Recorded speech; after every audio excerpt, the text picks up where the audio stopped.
How does bad news affect those around you? What advice do they give you? Are they there for you? It's sad knowing there are so many who don't have loved ones or friends to help them through difficult times. Keep yourself emotionally available for those around you. Wouldn't you want that from them? Episode 12 is part 2 of Mom and Dad, I Have Cancer. My other employer, Howard, came on the line when Leanne passed on the news. He and I had been friends as well as colleagues since 1990, when we worked together at a large law firm once he graduated from law school. I helped him start his own firm almost a year later and ended up working with him until my diagnosis. I'd like to think I was his right-hand man. His family and friends would tell me Howard felt that way too. We continue to keep in touch. All I remember from my conversation with Howard is do whatever they tell you. I never forgot those words. He admitted a few years following my ordeal that he thought I was crazy for going through so many tests. In one way, I thought his comment was funny. On the other, it just goes to show you how unexpected this was for everyone. Howard never knew all my symptoms, so would obviously question my paranoia. I never took my health issues too seriously either.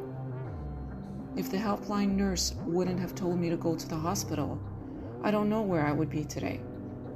Perhaps not writing this survival memoir. We turned onto Maritain Street, where my parents lived.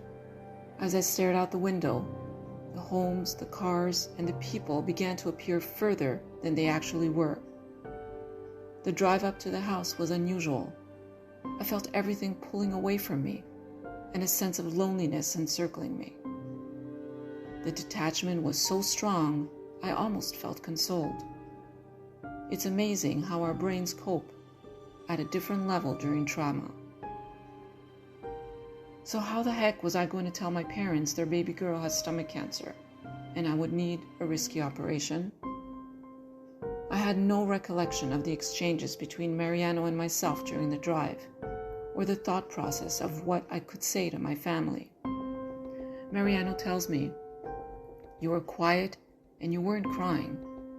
I suppose the telephone calls were a great distraction for me. Mariano parked the car on the driveway in front of the basement entrance. My mother was taking care of my daughter and my nephew, what she did every day while my sister and I went to work. We were lucky to have a healthy stay-at-home mom to help raise our children. My mother-in-law was also there, since she knew we were receiving important results. When we'd walk in the house, there were usually aromas that filled the air. Homemade tomato sauce brewing or chicken cutlets frying would tell your stomach, why go home and make dinner? And the baking. My mother was also constantly making cookies and cakes. Her famous birthday cake was large enough to feed at least 25. The Easter bread was sometimes baked just because there were little grandchildren around. They loved the mini buns so much. Today was different, and ironically, no one was in the mood for food. As I entered the family room, which at the time we called the playroom, those familiar surroundings became comforting, even for me. Mariano entered ahead of me. It was as though my parents were waiting by the door for us. It's cancer, and she has to get operated. In Italian, my mother pleaded, "Don't even joke about that." She came toward me. "It's true," I added. My mother cried helplessly. My parents became quiet. Each took their respective place in their comfort zone. My mom sat in a chair at the metal table in the kitchen, and my dad in his reclining chair in the family room. He didn't sit back in it as usual, but near the edge. I gave my mom a hug from behind. No words, no possible comfort, only stillness. After a few moments, I went to my dad, squatted down, and put my hand on his lap. No words, no possible comfort, only stillness. They were both pensive and teary-eyed. My heart hurt from their pain. How could I stop this from destroying my family? They tried to keep their emotions at bay, probably for my sake. But I felt that if they could, they would scream at the top of their lungs.